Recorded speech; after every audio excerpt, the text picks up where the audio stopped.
So I often get a question from people that attend my classes or people that call in to our office here at Discover Organizing asking us, I'm really worried about my partner, my spouse, my adult child who still lives with me. They're over collecting and I can't live here anymore. I don't want to be here anymore. And they've kind of let it come to a head.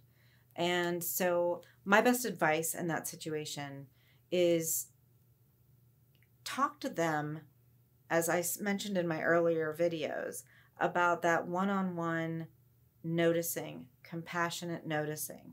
I'm noticing that you have a lot of things, but it's coming into my space, and I'm a little worried that this is becoming a problem for our home. And those things, if you come at those conversations with compassion and concern and worry, and not in an attacking or an offensive way that they're messy or they're slobs or they're lazy, you'll probably get more out of that conversation.